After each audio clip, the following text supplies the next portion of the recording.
Right. तो ये high bandwidth channel है जिसके जरिए आप कलेक्ट कर सकते हो information, as opposed to your sound. Sound जो है वो काफ़ी लोअर बैंडविड्थ होती है। साउंड के अंदर जो है ना आप ऐसा नहीं कर सकते कि अगर बहुत ज़्यादा लोग बोलना शुरू कर दें ना आप सबको समझ जाओ। आप टिपिकली एक स्ट्रीम पिक करोगे साउंड की और सिर्फ उसी को समझ सकते हो, एक स्ट्रीम के ऊपर आप फोकस कर सकते हो, ठीक है। तो it's a very low bandwidth channel. Touch वगैरह जो है ऑफ कोर्स उस पर तो हम कैप्चर नहीं कर सकते ना, उसको हम रिकॉर्ड नहीं कर सकते, रिप्ले नहीं कर सकते इंफॉर्मेशन को, तो वो जो है उसकी तो बिल्कुल ही कम बैंडविड्थ है, ठीक है। तो हम जिस चीज़ को टच करेंगे कुछ ही चीज़ें होंगी और फिर उसको रिप्ले करना, उसको समझना बहुत मुश्किल है। तो ये जो विजुअल एस्पेक्ट है इसका या विजुअलाइजेशंस हैं ये हमें सपोर्ट करती हैं कि हम बहुत सारी इंफॉर्मेशन बहुत जल्दी यूज़र तक पहुंचा सकें। फिर जो विजुअल रिप्रेजेंटेशन, अगेन इसके अंदर हमारे पास डिफरेंट तरीके होते हैं, डिफरेंट आइडियाज़ होते हैं कि हम कैसे जो है ना वो चीज़ें प्रेजेंट कर सकते हैं। यही हमारे पास डाटा है जिसको हमने ग्राफ्स की फॉर्म में रिप्रेजेंट किया हुआ है। Now when they become interactive and you can go in and see कि इसमें किस किस्म के जनरली जो है ना वो एक्सप्रेशंस वगैरह हमारे पास आ रहे हैं, तो it becomes easier to understand.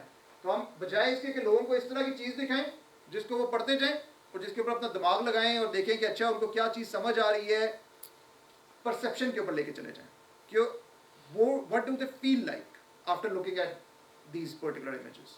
तो ये हम चाहते हैं कि हम कॉग्निशन से निकल के परसेप्शन की तरफ लेके चले जाएं लोगों को, ठीक है।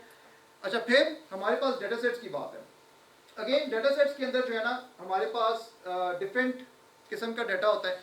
तो what we essentially want to do is कि हमने जब अपने स्टार्ट्स वगैरह प्रिंट करने हो या कोई भी चीज़ लगानी हो, बजाय इससे कि आप सिंपल उनको जो है ना बेसिक चीज़ें देख रहे हो कि अच्छा ये इसका मीन है, ये वेरिएंस है, this does not mean much to the user but this means a lot. यहाँ से यूज़र बहुत सारी चीज़ें जो है ना वो एस्टिमेट कर सकता है कि अच्छा क्या फिट आ रहा है, किस किस्म की बातें हो रही हैं। यहाँ से यूज़र काफ़ी सारी चीज़ें इंफॉर्मेशन जो है ना वो गेन कर सकता है। We are able to basically provide the data in a format कि एक तो उसके अंदर जो है ना डाटा का ट्रू स्ट्रक्चर छुप ना जाए और डाटा की डिटेल सामने आ सके। ये जो समरीज हैं ये क्या कर रही हैं, ये आपकी डाटा की डिटेल्स हाइड कर रही हैं। अगर आपने कह दिया एक्स मीन है 9, what does it mean, x की क्या वैल्यूज थी, राइट, इसका पता नहीं लग सकता। तो जो ग्राफ्स या विजुअल मीडिया है वो आपके डाटा को प्रॉपर्ली रिप्रेजेंट करने या इंफॉर्मेशन को प्रॉपर्ली रिप्रेजेंट करने के लिए यूज हो सकता है। फिर it's also about how do you carry out task more effectively. अब आपके पास जो विजुअल टूल्स हैं, इट इज़ पॉसिबल कि जो आप विजुअलाइजेशन क्रिएट करते हो वो एक बंदे के लिए तो बहुत अच्छी हो लेकिन दूसरे के लिए अच्छी ना हो। तो जो विजुअलाइजेशन टूल्स हैं इसके अंदर बड़ा ज़रूरी है कि यू थिंक अबाउट कि ये किसके लिए बन रही हैं। Now things like this graph is really good कि जब बंदा जो है ना कुछ स्टैट्स वगैरह समझता हो, but in this particular case, right, इस पर्टिकुलर केस के अंदर अगर आपके पास एक बंदा लिटरली उसको ज़्यादा इंफॉर्मेशन नहीं भी है तब भी वो ग्राफ देख के ये समझ सकता है कि अच्छा what is it that is being presented. तो इट्स वेरी इंपॉर्टेंट कि आपकी जो टास्क जो आपकी ऑडियंस है उसको आप समझते हो। Another thing which is really important is कि आप ये भी देखो कि क्या आप यूज़र को कुछ एग्जैक्ट वैल्यूज दिखाना चाहते हो या जनरली स्पीकिंग आप उसको कुछ इंफॉर्मेशन उसको देना चाहते हो। कुछ केसेस में अगर वो टेक्निकल यूज़र है, टेक्निकल इंफॉर्मेशन है, तो maybe he is more interested in some kind of exact values, ठीक है, कि पैसे कितने लग रहे हैं वगैरह वगैरह। But in many cases they are not interested in that, they are interested in getting a general idea कि अच्छा क्या होना चाहिए और क्या हो रहा है। नाउ इफेक्टिवनेस इसमें क्या है कि आपके पास वो सही विजुअलाइजेशन क्या है in order to support user task, कि जो आपने चीज़ सपोर्ट करनी है उसको प्रेजेंट करने के लिए सही में विजुअलाइजेशन क्या है, ये आइडेंटिफाई करना इज रियली डिफिकल्ट, ठीक है। As it says it's not just about making pretty pictures. जो आपने डिजाइन बनाना है that is based upon user requirement कि यूजर क्या एक्सेप्ट करेगा, यूजर चाहता क्या है देखना। सिर्फ कलर्स अच्छे कर देने से आप विजुअलाइजेशन नहीं कर सकते, बल्कि विजुअलाइजेशन के लिए इंपॉर्टेंट है कि आप साथ में अपने स्टेक होल्डर को या यूजर को माइंड में रखो। ये यूजर रिक्वायरमेंट्स कैसे आती हैं, इसमें ऑफ कोर्स बहुत सारे तरीके। One of the ways to do that is by the design thinking process. अब ये जो डिजाइन थिंकिंग प्रोसेस है ये एक आइटरेटिव प्रोसेस है। It's also non linear, so this essentially means you don't actually have to go this way, right, you can go anywhere, you can jump between these ideas as well. और इसमें idea ये है कि आप अपने designers और and users के बीच में कोलैबोरेशन एस्टैब्लिश करते हो। इसमें आप सबसे पहले जो है ना, you need to empathise which will actually help you define the problem. Then you need to define the problem. तो सबसे पहले आपके जहन में ये होना चाहिए कि अच्छा मैंने एक प्रॉब्लम सॉल्व करनी है। फिर you need to define the problem that needs to be solve. फिर you need to come up with ideas that can solve that particular problem. You need to create some prototypes which will solve that problem. If the prototype is not ready, you go back to the ideation phase and then move in circles ताकि prototype आपका ready हो जाए. Once the prototype is ready, then you test it. ठीक है? If it does not work, you go back to the ideation phase, then create a prototype, then test it again. Once your test is ready, then you can move back to the empathize phase and show the user what you have just created. So this is the design thinking process. You have to think in terms of what the user wants at all points, and then work accordingly to produce some kind of a solution to the problem. ये जो हमारे पास process है, this is basically iterative and human centered. ठीक है? इसमें we observe, we create some kind of an idea, we prototype and then we test. So basic 3-4 steps हैं आपके पास, ये आप perform करते हो, इससे आपके पास जो है ना बेहतर आइडियाज हो सकते हैं। At all points you need to make sure कि आप यूजर की नीड्स और प्रॉब्लम्स को समझते हो। अगर आप नहीं समझते हो then it will become a problem. So you need to get some requirements from the users, ठीक है, and then work on those. One of the last things that we had was resource limitations. अब resource limitations are of course something to think about as well. एक तो computational limitations है। Computational limitations का मतलब ये है कि आपके पास बहुत बड़ा डेटा सेट है और आप उसको विजुलाइज करने बैठ जाओ, ठीक है, तो आपका कंप्यूटर नहीं कर सकता। आपके पास रिस्ट्रिक्टिव किस्म की आपके पास कंप्यूटेशनल पावर है, मेमोरी नहीं होती, और जो उसको ग्राफिकल इंटरफेस या जो उसने ग्राफ्स वगैरह या चार्ट्स वगैरह उसने प्लॉट करने हैं उसमें टाइम लगता है। तो आपने ये जहन में रखना है कि आप किस चीज़ को प्लॉट कर रहे हो, ठीक है, ये बड़ा ज़रूरी है। फिर ह्यूमन लिमिट्स भी हैं। हर ह्यूमन की एक परसेप्शन की और कॉग्निशन की एक लिमिट है कि वो कितनी चीज़ें समझ सकता है और कितनी चीज़ें जो है ना वो मतलब अपने ब्रेन के अंदर प्रोसेस कर सकता है। तो हमें उस चीज़ का भी ख्याल रखना है। बहुत ज़्यादा भी इंफॉर्मेशन ओवरलोड नहीं हम करना चाहते। Information overload is also a problem. फिर एक फाइनली डिस्प्ले लिमिट्स। ये जो पिक्सल्स है ना हमारे पास इस पूरे इसके अंदर, अभी तो खैर ये प्रोजेक्टर पे लगा हुआ है, लेकिन नॉर्मली जो स्क्रीन्स वगैरह के ऊपर पिक्सल्स होते हैं ना, ये एक बहुत वैल्यूएबल रिसोर्स है, ठीक है। पर पिक्सल जो कॉस्ट है ना आपकी, ठीक है, आपने उसको मद्देनजर रखना है। जब हम कोई चीज़ प्रिंट करते हैं, जब हम इसके अंदर कोई इंफॉर्मेशन हम डालते हैं, अब यहाँ पे क्या हो रहा है, फॉर एग्जांपल ये सारी वाइट स्पेस है, ये हम सारी वाइट स्पेस ज़ाया कर रहे हैं और सारी इंफॉर्मेशन हमने कहाँ रखी हुई है, यहाँ पे। तो हम ये अवॉइड करना चाहते हैं कि हम बहुत ज़्यादा वाइट स्पेस ना ज़ाया करें। हम ऐसा नहीं करना चाहते कि हमारे पास बहुत बड़ी एरिया, उसमें हम छोटी सी जगह के ऊपर जो है ना एक चीज़ विजुलाइज कर दें और बाकी सारे वाइट, क्योंकि ये पिक्सल सारे फायर होंगे, इन सब ने वाइट कलर शो करना है जो साइड्स पे। अगर हम इनको नहीं यूटिलाइज करेंगे तब भी फायर हो रहे हैं, तो हम ये ज़ाया कर रहे हैं। हमें इसको अवॉइड करना है, ठीक है, कि हम इसको ज़ाया ना करें। तो जितने अच्छे तरीके से हम विजुलाइजेशन इसके अंदर लेकर आ सकते हैं अपने पूरे एरिया के अंदर, वो हमें लाजमन लेकर आनी चाहिए। फिर ह्यूमंस की काफ़ी सारी लिमिटेशंस होती हैं।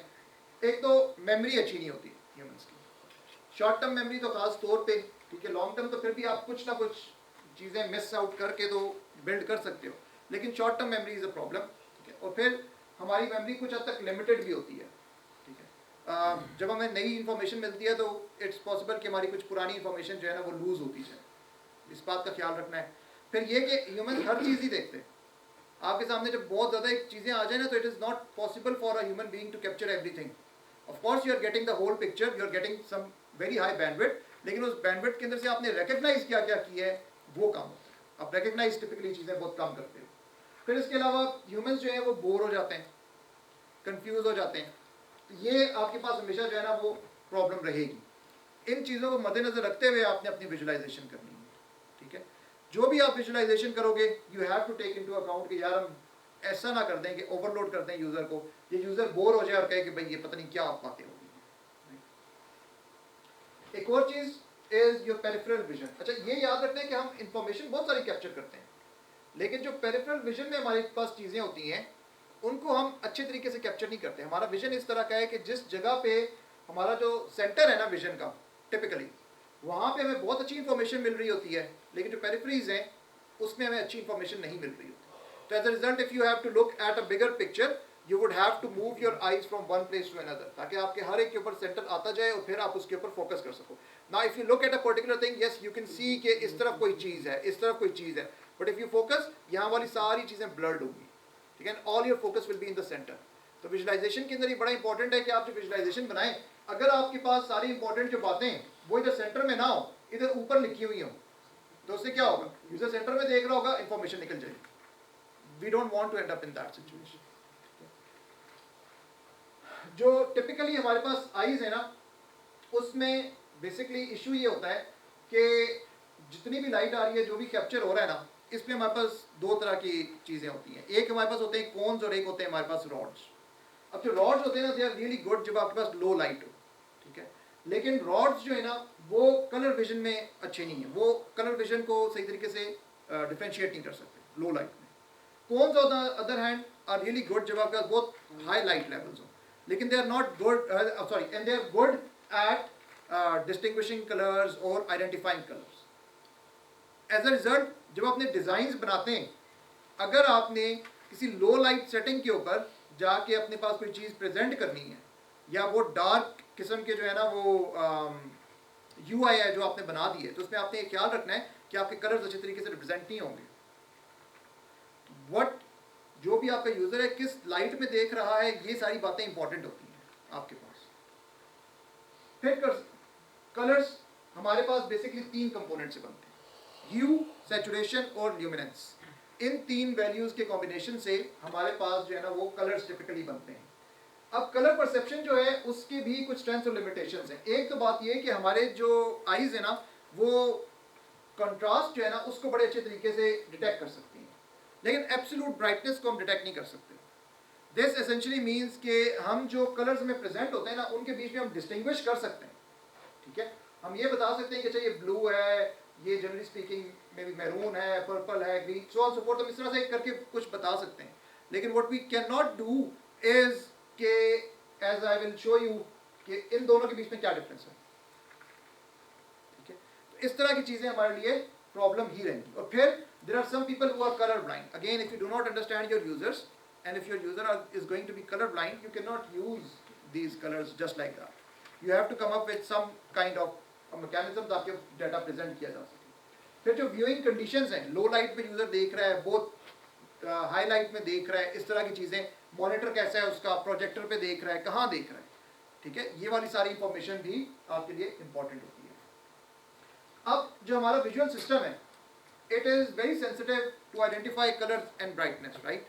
सो it is able to identify कि ये क्या कलर है, बट इफ़ यू लुक, जैसे ही बैकग्राउंड चेंज होता है इसके अंदर, तो यू वुड सी कि there is a very sharp difference between these two colours, right. It's not different, एक सिंगल ग्रे है, लेकिन जैसे ही हमने इसके पीछे एक बैकग्राउंड लगाया है, इस दोनों के बीच में आपको एक डिफरेंस नज़र आना शुरू हो गया, राइट, ग्रेडियंट्स अलग रहेगी। इसी तरह से अब यहाँ पे एक बड़ी फेमस एग्जांपल है।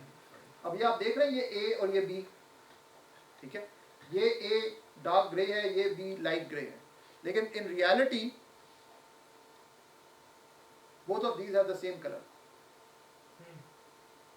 फॉन्ट कलर से किसका? ए और बी का फॉन्ट कलर सेम है या बैकग्राउंड कलर? बैकग्राउंड कलर नहीं, बिल्कुल सेम है बैकग्राउंड कलर। नहीं बी, अच्छा बिल्कुल वो बॉक्स के साथ मिक्स हो रहा है। हाँ, ये जो शेडो है ना इस बॉक्स का, वो इसको आपको ऐसा परसीव कर रहे हो कि ये लाइट ग्रे कलर है, इससे लाइटर है, यानी कि ये हमारी परसेप्शन पे इम्पैक्ट है। ये हमारी परसेप्शन है, ये एक्चुअली लाइटर नहीं है, ये एग्जैक्टली उतना ही ग्रे है जितना ये ग्रे है। नहीं सर, ऐसे डिजिटल वैल्यू दोनों की सेम है कलर की। देखें, मैंने इस स्लाइड पे कुछ चेंज नहीं किया, मैंने इस स्लाइड के अंदर एक भी चीज़ चेंज नहीं की। एक वाइट है, एक डार्क है सर, सेम है, मिक्स हो रहा है ना बॉक्स के, जो बॉक्स का कलर है वही कलर है। आप कहते तो मान लेते हैं।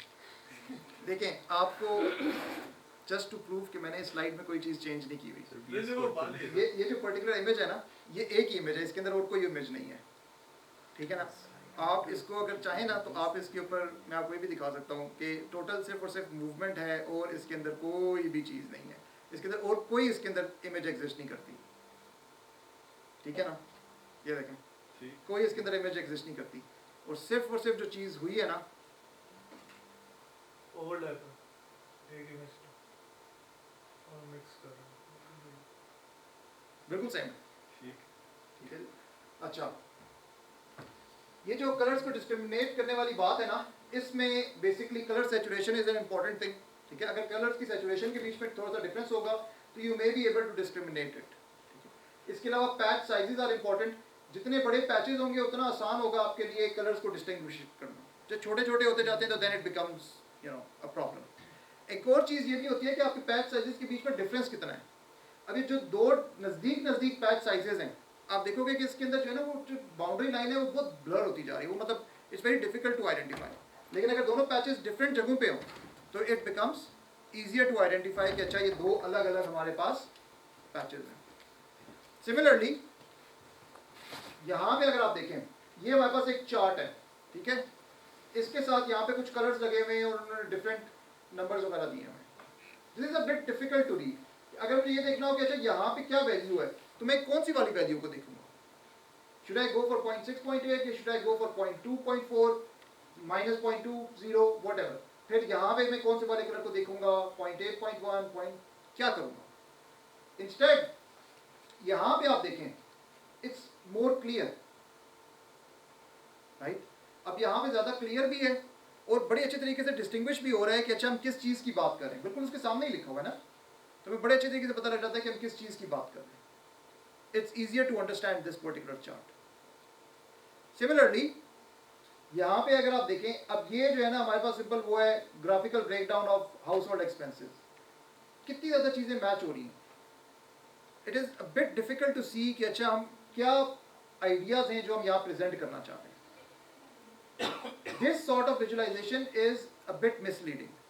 हमें कुछ इस किस्म की विजुअलाइजेशन करनी चाहिए थी जो कि ज़्यादा बेहतर तरीके से। अब ये दो कलर्स जो हैं इनको आगे पीछे तो मैं बिल्कुल नहीं रखना चाहिए, बिल्कुल सिमिलर कलर्स हैं, राइट।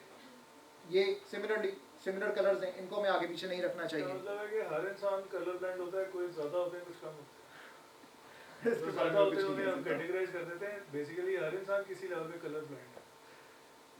There are क्योंकि ways, अभी हम नहीं पहचान सके थे वो पिछले इमेज में सारी। there are ways कि इसके अंदर आप ट्रिक कर सकते हैं ह्यूमन आई को, ठीक है। तो यू, और ये ज़रूरी नहीं अब ये जितना काम हो रहा है इसमें इंटेंशनल नहीं है चीज़ें, अनइंटेंशनल चीज़ें हो रही हैं। We want to avoid these scenarios कि जहाँ इवन अनइंटेंशनली ही इस तरह की सिचुएशन हमारे पास आ रही हो। ये वही चार्ट है, right, no difference, grey scale में। Can't distinguish, no one can distinguish. See, यहाँ तो आप फिर भी थोड़ा कुछ ना कुछ तो कर ही लोगे ना यार, लेकिन स्टिल बहुत अच्छे कलर्स नहीं है। ग्रे स्केल में क्या हो गया,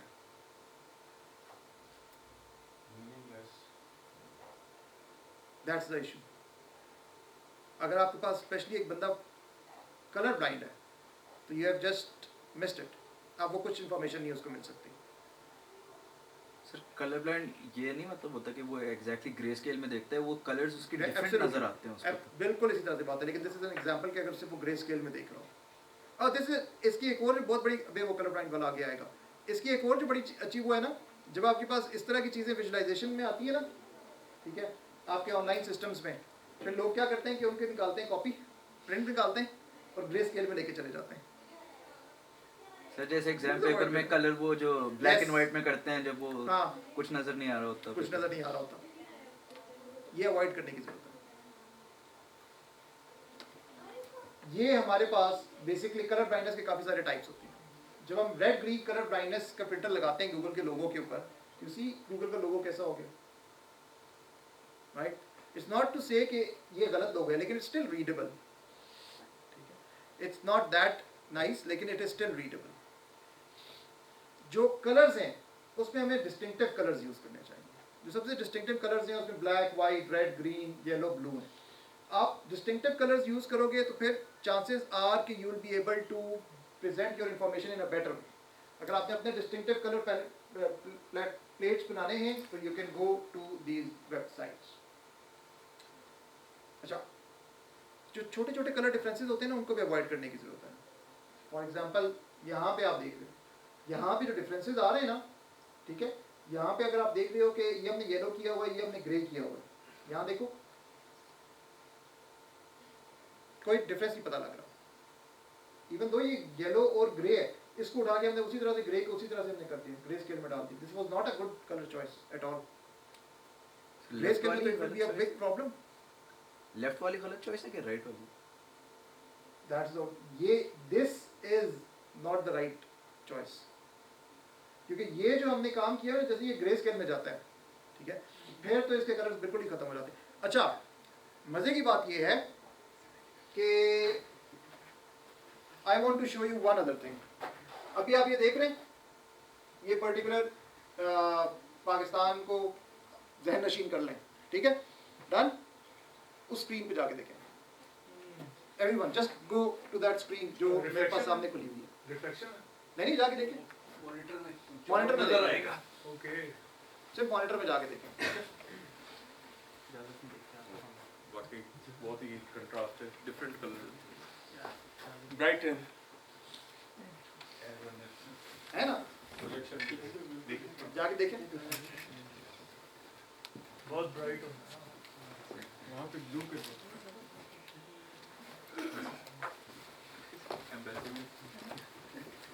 आ जाए जो बाद में देखें उनके नंबर कट जाएंगे।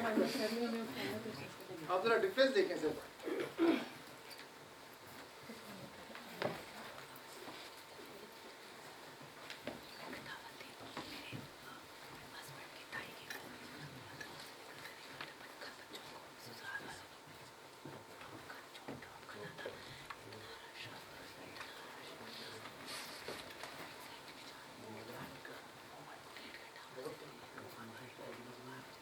ठीक है,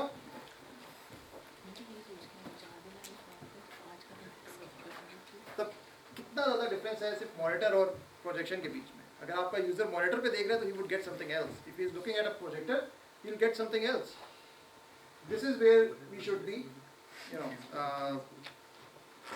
केयरफुल। और there are different types of colour blindness, ठीक है, डिफरेंट लोग कलर्स को डिफरेंट तरीके से परसीव करते हैं।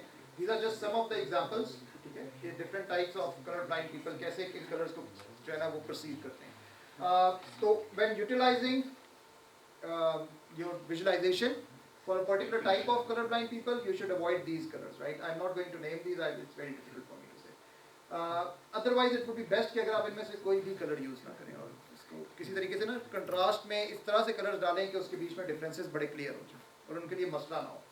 सर जहाँ पे फिर ज़्यादा कलर देने हो, सपोज अगर आप कहते हैं जो डिफरेंस वाले कलर है सपोज वो 12 है और आपने इंडिकेशन में दिखानी है 20 चीज़ें, तो फिर उसमें क्या करेंगे?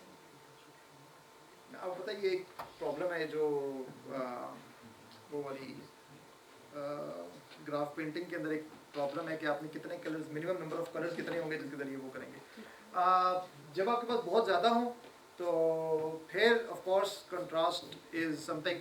जो सबसे बेस्ट मैंने देखा था ना, एक सोल्यूशन जो मेरे एक एडवाइज़र ने मुझे बताया था वो ये था कि whenever you want to present something, don't just present, I mean don't just put colours in, उसके साथ पैटर्न्स डालो। जब आप इसके साथ डिफरेंट पैटर्न्स डालते हैं ना, ठीक है, किसी के साथ आप डॉट्स डाल दें, किसी के साथ लाइंस डाल दें, तो it becomes easier to understand. तो खासतौर पे ग्राफ्स वगैरह के अंदर भी ना, बजाय इसके कि सिर्फ कलर्स डालो, पैटर्न्स भी उसके साथ ऐड कर दीजिए। That would be really useful. I really like his idea और मैं तो फिर यही काम करता हूँ, पैटर्न्स वगैरह में डालता हूँ।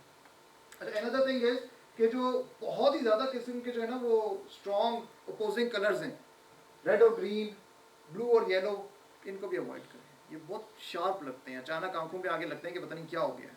तो you want to really you know make sure कि आप इस तरह की चीज़ें जो है ना वो ना कर रहे हैं, ठीक है। This also does not look good at all. Plus use symbols and shapes along with colours, ठीक है। जो भी कलर्स यूज़ करें उसके साथ कुछ सिंबल्स वगैरह यूज़ करने की कोशिश करें। अब यहाँ पे अगर ये कलर्स ना भी हो ना, ठीक है, तब भी आप पता लगा सकते हो कि अच्छा जो डायमंड है this means something else, this circle means something else, this triangle means something else. तो 2 से 3 चीज़ों को मिला के प्रेजेंट करने की कोशिश करें। That would be really good for visualization. जो विजुलाइजेशन के टूल्स हैं हमारे पास काफ़ी सारे ऑफ कोर्स प्रेजेंट हैं. Excel, many people use this. There is also Tableau. D3.js is a more program oriented, so आप coding actually करके इसके जरिए आप बना सकते हो. Google Charts में like Excel there are certain abilities. Chart.js जो है इसके लिए भी coding जो है ना वो है required है. फिर उसके अलावा these are same things. फिर उसके अलावा चार्ट ब्लॉक्स है, पावर BI हो गया. These are the ones जो कि आप विजुलाइजेशन के टूल्स करते हैं. ऑफ एक्सेल से बहुत ज़्यादा एडवांस टूल जो है वो टैब्लू और पावर BI है. ठीक है, इसको बहुत ज़्यादा आप काम कर सकते हैं.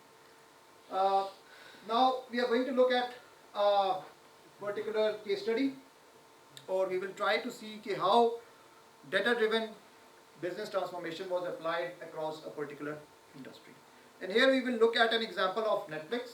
So basically, if you remember or not, काफ़ी अर्सा पहले, अब तो खैर काफ़ी अर्सा हो गया, काफ़ी अर्सा पहले जो प्राइमरी सोर्स ऑफ मूवीज़ या फॉर रेंटिंग मूवीज़ जो था, that was blockbuster in US और उसके अलावा retail stores, right. Even Pakistan में भी हमारे पास काफ़ी सारी वो शॉप्स होती थी ना, CDs वगैरह की शॉप्स होती थी, DVDs की, जो कि मूवीज़ वगैरह पायरेट करके अपने पास रख लेते होते थे. You could get go there, rent those and then you know play those. Now हुआ ये कि कैलिफोर्निया में ना रीड्स हेस्टिंग नाम का एक बंदा था. उसने सोचा कि यार बजाय इसके कि हम जो है ना वो सिंपली स्टोर पे लोग जाएं और जाके अपने पास मूवीज़ वगैरह लें, वो इतना बड़ा एक मसला पड़ जाता है, फिर रिटर्न बड़ा मसला पड़ जाता है, तो क्यों ना लोगों के घरों तक मूवीज़ को पहुंचा दिया जाए. इस आइडिया के साथ नेटफ्लिक्स जो है उसको स्टार्ट किया गया. अब नेटफ्लिक्स को जब स्टार्ट किया गया ना, तो नेटफ्लिक्स का मसला ये था कि बेसिकली सबसे पहली बात तो ये कि जो नेटफ्लिक्स लाइसेंसेस ले रहा है ना डिफरेंट मूवीज़ के जिनको वो स्ट्रीम कर सकता है, वो बहुत ज़्यादा नहीं हो सकती. और नेटफ्लिक्स ये चाहता है कि बेसिकली जो मूवीज़ उसने पिक की हैं वो एक सर्टेन नंबर ऑफ पीपल देखें ताकि नेटफ्लिक्स उसके ऊपर से पैसे अर्न कर सके. अब जो नेटफ्लिक्स की लाइब्रेरी है, अगर सारी लाइब्रेरी सबको अवेलेबल हो जाए तो उससे क्या होगा कि हर बंदा वो सारी मूवीज़ तो देख नहीं सकता. एज अ रिजल्ट क्या होगा कि उनके पास कुछ मूवीज़ होंगी जो बहुत ज़्यादा लोग देख रहे होंगे और कुछ मूवीज़ होंगी जो कोई नहीं देख रहा होगा. तो ये तो एक प्रॉब्लम है, राइट. इसी तरह से how do you engage your audience. आप कैसे उनको इंगेज करोगे कि लोग अब ब्लॉकबस्टर पे जाके कोई चीज़ ना लें, बल्कि लोग नेटफ्लिक्स पे रहते हुए ही जो भी उन्होंने मूवीज़ देखनी है, सीरीज़ देखनी है, वो यहीं बैठ के देखें. फिर लोगों को आप कैसे जो है ना कंटेंट प्रोवाइड कर सकते हो जो उनके लिए इंटरेस्टिंग हो. फॉर एग्जांपल, अगर आप नेटफ्लिक्स को देखें पाकिस्तान में, ठीक है, तो यहाँ पे आपको एक स्पेसिफिक सबसेट ऑफ कंटेंट मिलता है जो नेटफ्लिक्स ओन करता है.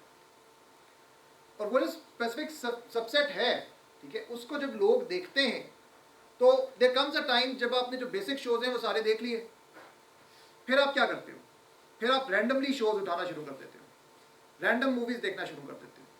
ये जो आप रैंडम मूवीज़ देख रहे हो ये सपोर्ट करती हैं नेटफ्लिक्स को, क्योंकि नेटफ्लिक्स से तो लाइसेंसेस सबके लिए हुए हैं, तो नेटफ्लिक्स को उस पर सपोर्ट मिल जाता है. फिर नेटफ्लिक्स ये कैसे देखता है कि अच्छा आप किस चीज़ में इंटरेस्टेड हो सकते हो. नेटफ्लिक्स ने रीजन वाइज कंटेंट को बेसिकली प्रेजेंट किया हुआ है. तो हमारे रीजन में, पाकिस्तान इंडिया के रीजन में, नेटफ्लिक्स कुछ कंटेंट को प्रमोट करता है, कुछ कंटेंट प्रेजेंट करता है, और वो जो पर्टिकुलर कंटेंट है, ठीक है, वो नेटफ्लिक्स एज्यूम्स कि अगर हमारे पास पाकिस्तान के अंदर for example 30% of its viewership is looking at some content, तो it will be useful for other people as well. This is an approximate number. इससे फ़ायदा क्या होता है कि आप चाहे ना देखते हो वो कंटेंट, लेकिन जब आपको ये नज़र आता है ना कि अच्छा number 1 in Pakistan, you go like why is it number 1, let me check it, right. इस तरीके से वो प्रेजेंट कर रहे हैं. फ़ायदा क्या हो रहा है कि उनके इवन शोज़ जिसके वो लाइसेंसेस ले चुके हैं वो आप लाजमन उसके साथ इंगेज कर रहे हो यूज़र्स को, ठीक है. इसी तरह से जो नेटफ्लिक्स का ओवरऑल प्लेटफॉर्म है वो क्या कर रहा है, वो क्लाउड बेस्ड टेक्नोलॉजीज यूज़ करता है. वो आपके पास जो है ना वो बेसिकली एक सेंट्रलाइज्ड प्लेटफॉर्म यूज़ कर रहा है जिसके अंदर जो है ना सारा का सारा कंटेंट पड़ा हुआ है. उनके पास एल्गोरिथम्स हैं, रिकमेंडेशन सिस्टम उनका जो है जो कि आपको रेकमेंड करता है कि नेक्स्ट आपको क्या वॉच देखना चाहिए, किस चीज़ में आप इंटरेस्टेड हो सकते हो। ये सारी की सारी चीज़ें जो हैं ये उनके पास कहाँ से आ रही हैं? ये सारी की सारी उन्होंने एल्गोरिथम्स लिखे हुए हैं, डाटा साइंस का इम्प्लीमेंट किया हुआ है, उसके ऊपर कुछ डिसीजन मेकिंग की हुई है, जिसके ज़रिए उनको ये पता लगता है कि लोग किस चीज़ में इंटरेस्टेड हैं और किस चीज़ में इंटरेस्टेड नहीं है। उन्होंने एक पूरा इंफ्रास्ट्रक्चर बिल्ड किया है इसके अगेंस्ट, बहुत सारा पैसा लगाया है और पर्सनलाइज कंटेंट जो है ना यूज़र्स को वो देते हैं बेस्ड अपॉन के यूज़र की व्यूइंग हिस्ट्री क्या है, उसकी प्रेफरेंसेस क्या हैं, इसके अलावा और इंगेजमेंट का डाटा क्या है, रीजन में क्या हो रहा है, उनके पास क्या चीज़ें अवेलेबल हैं। फ़ायदा क्या होता है कि अब बहुत ज़्यादा यूज़र्स जो है ना वो इंगेज हो जाते हैं ज़्यादा टाइम पीरियड के लिए विद नेटफ्लिक्स। तो इफ दे अंडरस्टैंड कि अच्छा जो यूज़र्स हैं they are interested in let's say anime, they will show you lots of recommendations for anime because chances are कि if you watch one anime you are going to watch another anime as well. So they'll show you lots of anime, जितने जो कर सकते हैं आपको available वो आपको सारे करके दिखा देंगे। तो ये जो पर्सनलाइज किस्म की रिकमेंडेशन है दिस इंश्योर्स कि आपके पास यूजर्स जो हैं वो ज़्यादा टाइम पीरियड के लिए इंगेज रहें और बाकी प्लेटफॉर्म्स पे ना जाएं। अब तो खैर और बहुत सारा वो मसला भी आना शुरू हो गया कि और बहुत सारे प्लेटफॉर्म्स हो गए, डिज्नी प्लस और एप्पल टीवी है, हुलू वगैरह वगैरह, तो लोग उस पर बहुत ज़्यादा चाहते हैं। इवन CNN ने भी अपनी सर्विस अब तो बहुत ज़्यादा वो लोगों ने करना शुरू कर दिए हैं, लेकिन Netflix still it is very popular in many areas. उन्होंने एनालाइज किया है लोगों का डाटा, मार्केट को देखा है उन्होंने सारे एक इन्फॉर्म्ड किस्म का जो है ना वो डिसीजन मेकिंग की हुई है और इस तरह की इन्फॉर्म्ड किस्म की डिसीजन मेकिंग की हुई है कि नाउ दे अंडरस्टैंड कि नेटफ्लिक्स ने जिस तरह से अपने आप को डाइवर्सिफाई किया कि now they are no longer a company which only provides streamable content to you. They are a company which is now investing in producing and creating shows. They are a company which has made things like your Stranger Things, like The Witcher series, right? House of Cards, जो कि Netflix पे available है। और additionally जब Amazon Prime जो है, ठीक है, उनकी भी एक बहुत बड़ी सर्विस है। Amazon Prime क्या कर रहे हैं? उन्होंने इनसे क्यों लेते हुए नेटफ्लिक्स से, बजाय इसके कि वो बिल्कुल स्क्रैच से स्टार्ट करते हैं नेटफ्लिक्स की तरह, they started working on developing shows as well very early on. और अमेजॉन प्राइम ने बहुत सारी शोज बनाना शुरू कर दी हैं, राइट? वो जो उन्होंने बनाया है रिंग्स ऑफ पावर उन्होंने भी बनाया है, जिसके ऊपर उन्होंने $1 बिलियन की इन्वेस्टमेंट की है, ठीक है। एप्पल टीवी करता है, फाउंडेशन सीरीज उन्होंने की हुई है। इस तरह से बहुत सारे लोग जो हैं वो अब डायरेक्ट शोज बनाने पे आ गए कि वो खुद शोज बनाते हैं और अपने प्लेटफॉर्म्स पे उसको लॉन्च कर देते हैं ताकि लोग उन्हीं के प्लेटफॉर्म पे आके ये चीज़ें देखें। क्यों? क्योंकि उन्होंने देखा है कि व्यूअर्स को ये इसी तरह के शोज पसंद हैं, वो स्ट्रेंजर थिंग्स जैसे शोज ही देखने वाले हैं। तो they created it and placed it on their platform ताकि हर बंदा आके इधर ही देखे और कहीं ना देखे। फिर इनके पास एक डायनामिक प्राइसिंग और सब्सक्रिप्शन के मॉडल्स हैं। अब अगर आप नेटफ्लिक्स जाके पाकिस्तान में अगर आप जाके देखें, पाकिस्तान में इसकी बहुत ही कम कॉस्ट है, मतलब क्योंकि वो रुपीज़ में आपने पैसे देने होते हैं तो इसमें कोई ख़ास उस तरह से पैसे लगते नहीं हैं आपके, 2-2.5 हज़ार रुपये। अब अगर आपने जाके US में करना है $13 है, $13-14।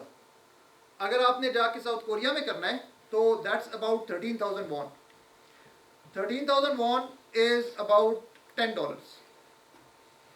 यहाँ पे हमारे पास पाकिस्तान में आई थिंक $5 या $6 होंगे जो उसकी कॉस्ट बनेगी। यूरोप में it is 13 euros which is more than basically $13।